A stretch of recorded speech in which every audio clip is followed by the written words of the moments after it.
Certaines personnes pensent que nous ne devrions pas parler autant d'argent, mais ils se trompent. Certains disent, tu sais, l'argent est la racine de tous les maux. Ce n'est pas vrai. Voici ce que la Bible dit réellement. L'amour de l'argent est la racine de tous les maux. Voici ce qui est noble, ce que l'argent peut faire. Les projets qu'il peut soutenir. Le soulagement des dettes qu'il peut créer. Construire un mur financier autour de votre famille que rien ne peut briser. Donc l'argent, c'est important. Et la clé est de gagner autant que vous le pouvez, tout en équilibrant votre vie avec tout le reste. Pas au sacrifice d'amitié, pas au sacrifice de valeur, pas au sacrifice de l'intégrité, pas au sacrifice de quoi que ce soit de valeur dans votre vie, mais dans l'équilibre de tout. Allez aussi loin que vous le pouvez, gagnez autant que vous le pouvez, partagez autant que vous le pouvez. Maintenant, il y a la philosophie des riches et la philosophie des pauvres. Rappelez-vous que votre avenir est principalement déterminé par votre philosophie. La philosophie personnelle que vous avez est le facteur principal de la façon dont votre vie se déroule. Je ne peux pas trop insister sur cela.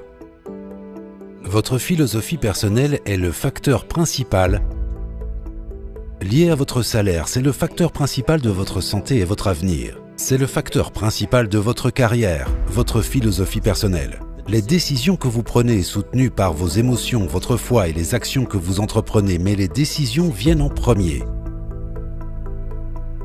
À l'époque, je pensais que mes revenus étaient déterminés par l'économie. J'ai découvert que non, ils dépendaient de ma philosophie. Dans un autre séminaire, nous enseignons cette petite échelle.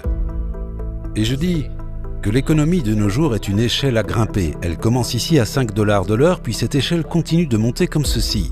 Le revenu le plus élevé l'année dernière, je pense que c'était quelque chose comme 68 millions. Une personne a gagné 68 millions en un an. Et quelqu'un d'autre a peut-être commencé à 5 $ de l'heure. Maintenant, que faire si vous deviez commencer à 5 $ de l'heure? Aucun problème. Tant que vous continuez à monter cette échelle, on s'en fiche parce que vous dépendez de votre propre développement personnel pour votre future fortune. On s'en fiche d'où vous commencez. Quelqu'un dit, si j'avais un bon travail, je me donnerais à fond, mais j'ai ce travail pourri, je ne fais que glander. Eh bien, dans ce cas, vous n'êtes pas la bonne personne pour un meilleur job. Ce gars dit, je cherche un meilleur travail. Non, un meilleur travail cherche un meilleur vous. Et donc 5 $ de l'heure, nous appelons ça le salaire minimum. Maintenant, pour passer à 6 $, voilà tout ce que vous avez à faire. Attendre que le gouvernement change le salaire minimum.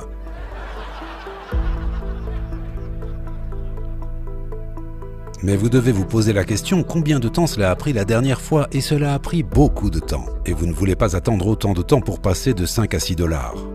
Donc il doit y avoir une autre façon. Voici l'autre façon. Attendez que l'entreprise vous donne une augmentation. Combien de temps ça prendra? 6 mois, peut-être 1 an, et vous vous dites que c'est long. Donc nous avons maintenant 2 philosophies, attendre le gouvernement ou l'entreprise. Voici la 3e philosophie pour augmenter vos revenus. Faites une grève. Et refusez de travailler s'il ne vous paie pas plus. Stop! Mais vous voyez pas que vous travaillez tout simplement pour rien? Maintenant, si vous faites ça seul, c'est un peu risqué. Putain, mais t'es con toi, on va se faire virer. J'y crois pas, il est trop bête. Cette philosophie fonctionne, c'est ce que nous appelons la négociation collective. Vous savez, lorsque 200 000 ou 50 000 personnes se regroupent et disent « nous ne travaillerons pas tant que nous ne serons pas mieux payés ». Maintenant, vous pourriez être en mesure de leur forcer la main et d'obtenir quelques dollars ou centimes de plus. Nous appelons ça la philosophie de la demande. C'est tout à fait possible d'utiliser la philosophie de la demande pour augmenter vos revenus. Mais écoutez ça, voici le problème avec la philosophie de la demande. Vous ne pourrez pas devenir riche. Vous pourriez gagner quelques dollars de plus. Vous pourriez obtenir quelques avantages en matière de confort. Mais vous ne pourrez pas vous enrichir. Pourquoi? C'est la mauvaise philosophie pour devenir riche.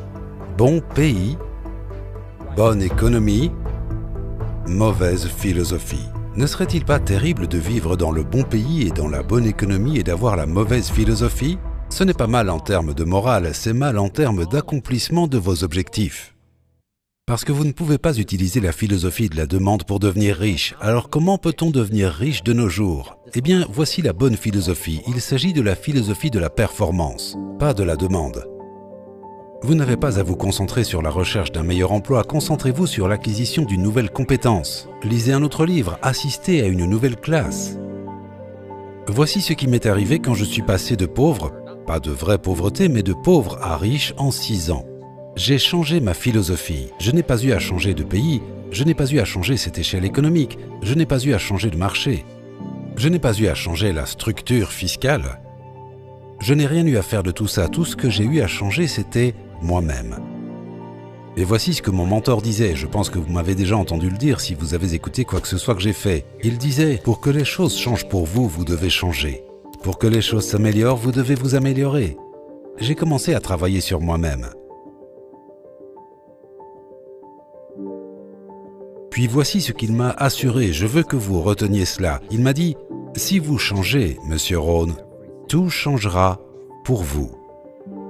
J'ai commencé ce processus immédiatement à l'âge de 25 ans. Maintenant, cette échelle du succès est très excitante. Pouvez-vous penser à quelqu'un qui gagne 50 $ de l'heure?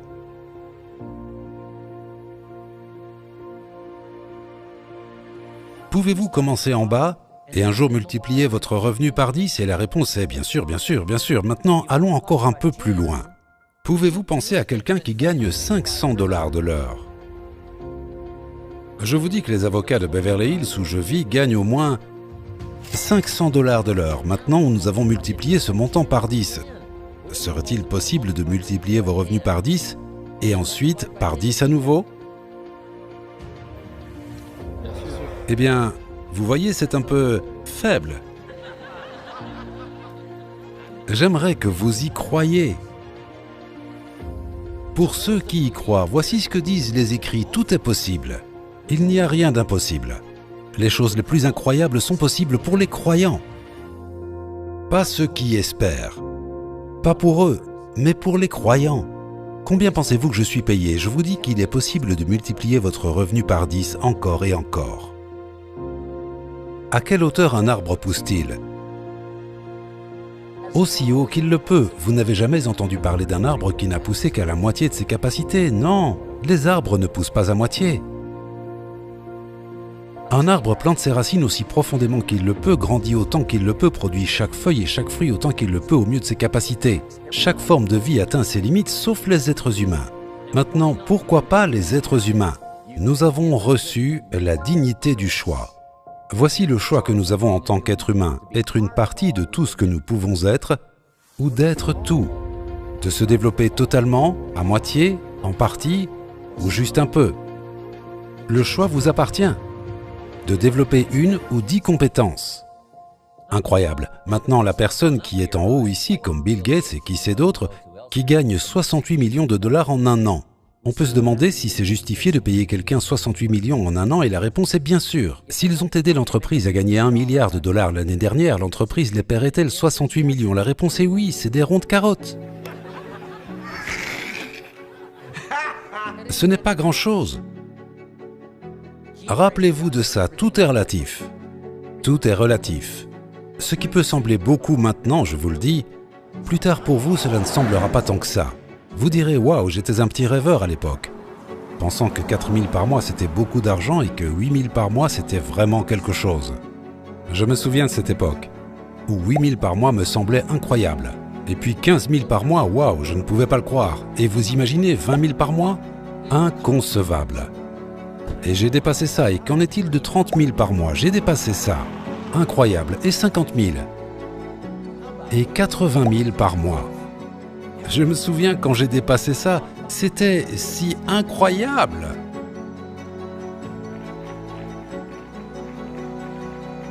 Voici ce que Chauve disait.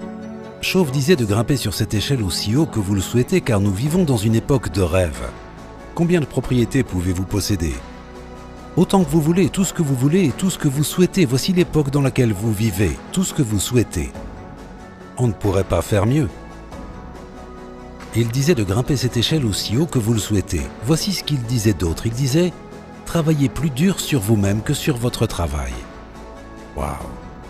Il disait, si vous travaillez dur sur votre travail, c'est formidable, vous pouvez gagner votre vie. Mais si vous travaillez dur sur vous-même, vous pouvez faire fortune. Et c'est le summum. Le succès est quelque chose que vous attirez par la personne que vous devenez.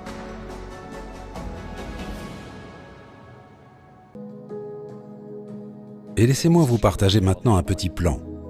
Parce que quand j'ai rencontré Chauve, et qu'il s'est intéressé à ma situation financière, il m'a demandé combien d'argent as-tu économisé et investi ces 6 dernières années. J'ai dit 0, il m'a dit que ce n'était pas un bon chiffre. Voici ce que je lui ai dit, si j'avais plus d'argent, j'aurais un meilleur plan. Écoutez bien ce qu'il m'a répondu, si tu avais un meilleur plan, tu aurais plus d'argent. Phrase clé suivante, ce n'est pas le montant qui compte, c'est votre plan qui compte. Ce que je vais dire n'est pas dénigrant, mais ça représente les gens avec des moyens modestes. Ces personnes ont tendance à dépenser leur argent et à investir ce qui reste.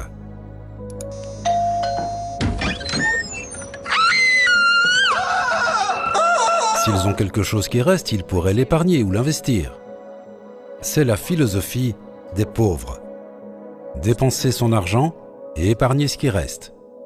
Voici la philosophie des riches, d'investir son argent et dépenser ce qui reste. C'est le même argent. C'est juste une attitude et une philosophie différentes. Soit dépenser son argent et épargner ce qui reste, ou investir son argent et dépenser ce qui reste. Alors commençons par quelque chose maintenant d'aussi petit qu'un dollar. Vous devez avoir un plan pour savoir quoi faire avec votre dollar. J'ai développé ce plan, c'est simplement une suggestion. Et c'est à vous de faire le reste, le réviser ou en faire ce que vous voulez. Mais voici ce que j'enseigne. Ne dépensez jamais plus de 70 centimes. Vous devez choisir un montant, un chiffre, c'est le meilleur que j'ai pu trouver. Maintenant, il reste encore 10 centimes, et encore 10 centimes, et encore 10 centimes, ce qui fait les 30 centimes, plus les 70 centimes, ce qui représente un dollar complet. Donc nous ne dépensons rien de plus que 70 centimes. Que faisons-nous avec les 30 centimes restants? Voici les informations les plus importantes. 10 centimes sont pour une association caritative, ou pour une église, ou pour n'importe quel autre projet que vous voulez soutenir. Si vous donnez à une association ou à une église, vous devez les laisser vous faire visiter et vous montrer où part votre argent. D'accord? Si vous leur donnez de l'argent, laissez-les vous montrer comment vos 10 centimes sont utilisés. Parce que maintenant, ça vous procurera une grande joie de donner 10%. Vous vous direz, alors voilà ce qui a été fait, c'est utilisé de cette manière et voici ceux qui en ont bénéficié, ok? Les 10 centimes suivants sont appelés l'utilisation du capital.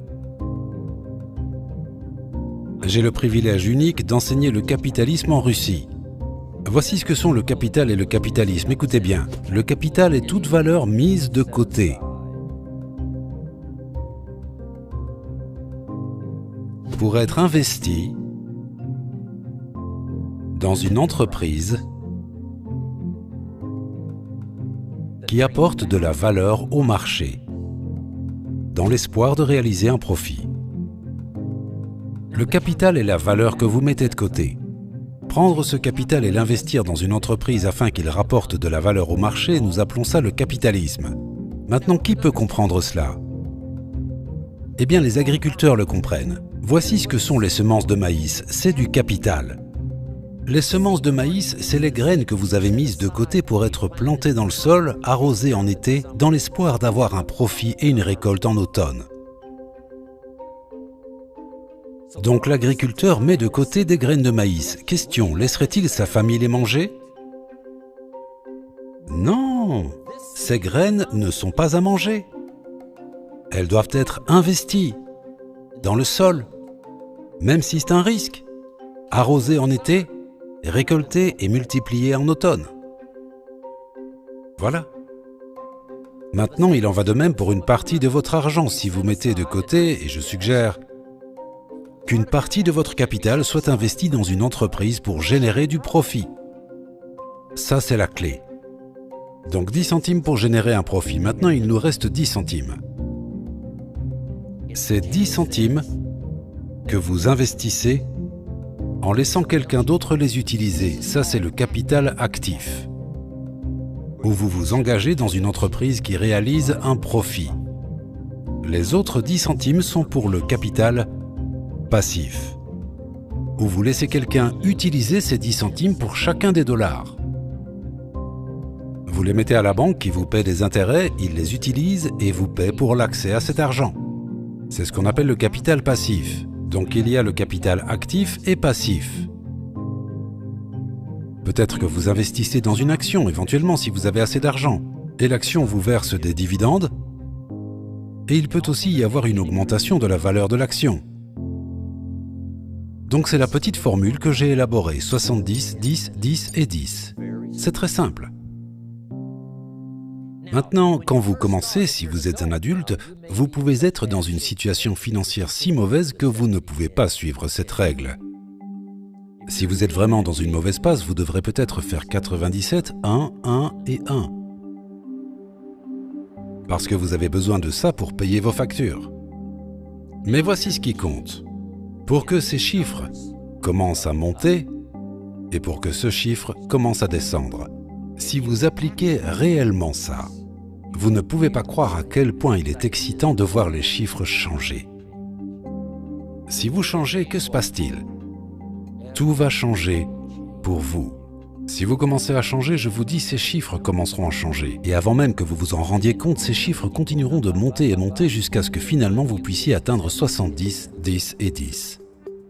Maintenant, lorsque vous gagnez beaucoup d'argent, ces chiffres doivent tous changer à nouveau. Vous savez, si vous faites fortune, vous ne pouvez pas dépenser 70%, ce serait indécent. Je dépense probablement moins de 10% de mes revenus.